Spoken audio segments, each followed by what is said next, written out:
Some of the changes Coach Trout was trying to implement early on, did they help immediately, or did it take some time to kind of to evolve into what he wanted?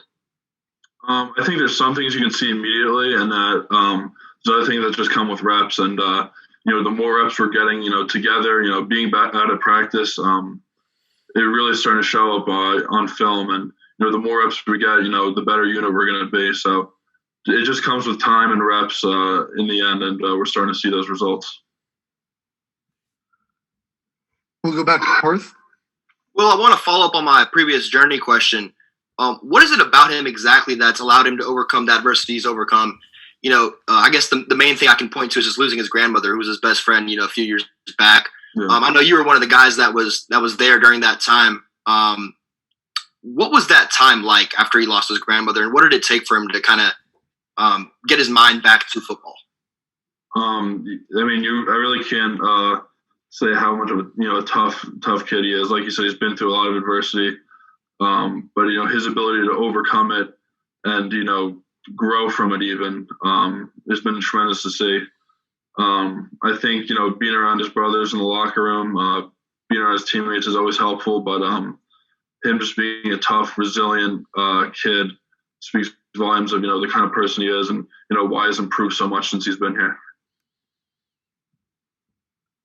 We'll go back to Donnie Cullen.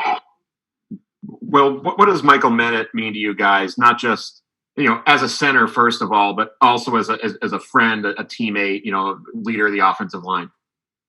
Yeah, Mike's been my roommate, since I was a freshman here.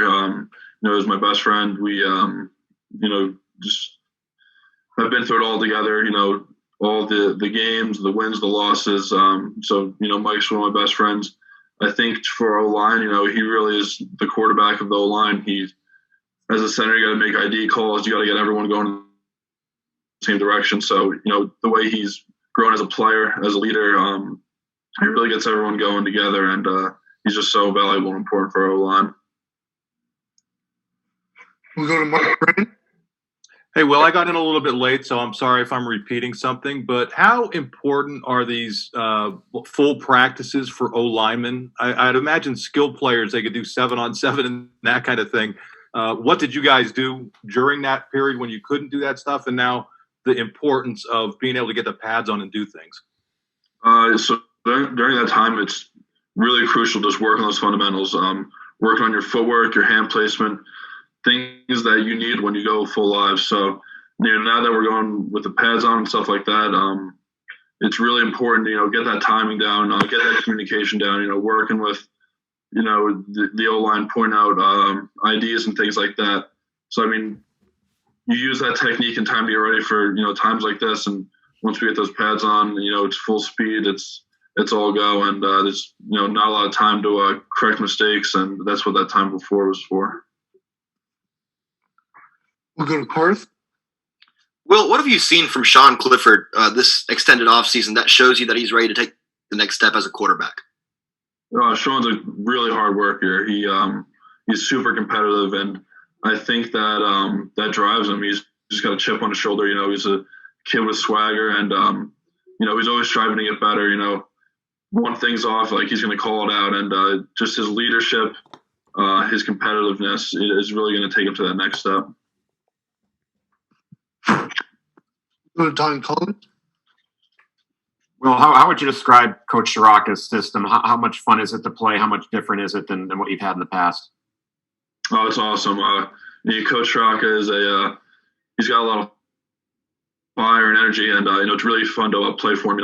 We're gonna do a lot of good things on offenses here. He's get us going in the right direction. He's hard on us, but it's been really good for our whole unit. It's been good for Sean, the O-line, the way he sets up the communication. I'm really excited to see what we do with his system in place. Mark Brennan.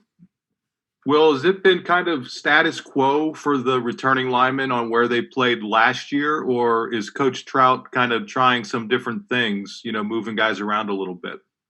Yeah, I think we got a lot of guys that can play this year. I think kind of mentioned earlier, the whole group's playing confident, but we got young guys too that have really stepped up, and been able to play and show that they can do some good things if need be. So I think we have a really deep offensive line, along with our experienced guys.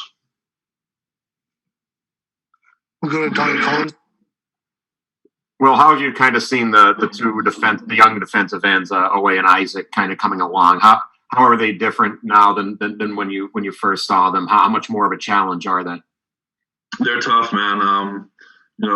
Always, got a really good blend of speed, power. He's really good with his hands. He's done some impressive things, and I think just that technique and age growth has really helped him out. And Adisa is a really exciting guy too. He's kind of that same thing. He's a good blend of speed, power, size. Can really do it all as a defensive end, and makes it a very tough matchup. Both in pass protection and in the run game.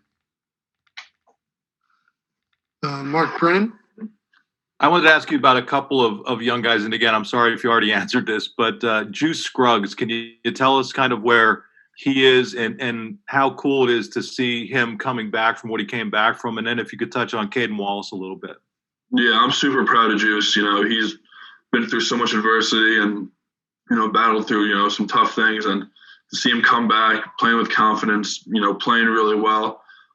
He's been a guy that's really impressed me. I'm really happy for him, get him to strap on the pads and, see him play so well. And, Caden's another guy too that playing really playing at a really high level right now. He's, just a big kid, and he's using these techniques that Coach Trout's given us, and he's playing really well right now. So I'm excited for both those guys.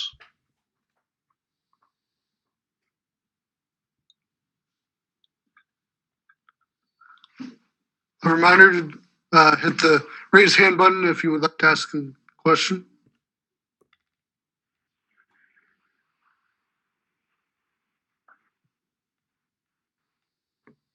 We'll go to Pat.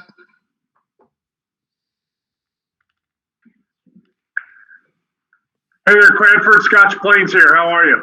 Good, how you doing? I'm good. Is your brother still there? Yeah, he is. They're playing Friday night. Cool, Yeah. good. They're not playing Scotch Plains, are they? I think they are this year, but not the first game. Yeah, you'll probably kick our butt as usual. That's all right. Hey, I got to ask you, with just 8 games this year on the schedule, is there a greater sense of urgency in camp, or is it pretty much the same as it would normally be for you guys?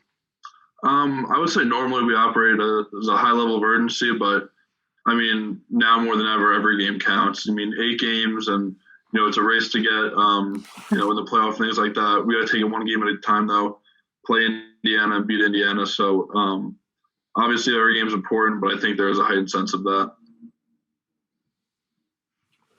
Mark Brennan.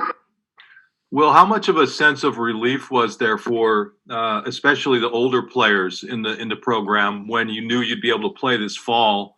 And what would you have done had it been pushed back to the spring? I mean, could you have afforded to play, or would you have had to prepare for the draft? Do you have any idea how you were going to handle that?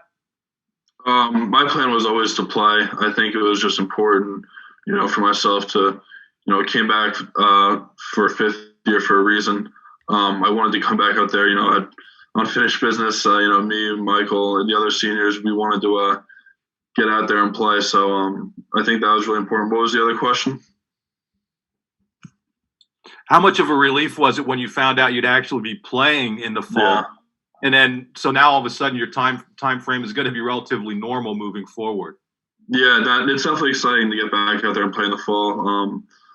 It was obviously, there's some stress with it being canceled initially, but it's really exciting to, get back out there and have a somewhat normal timetable.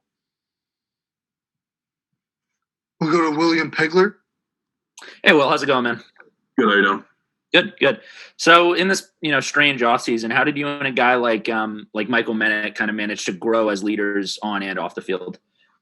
I think through these Zoom meetings and, installing a new offense, it was important to get extra meetings with those young guys and really help bring them along, because when they got time to, come back to campus and start doing football stuff, it was important that, we were ahead and we weren't, still learning the playbook. So coming back ready to go and getting, as many reps as possible was, really important.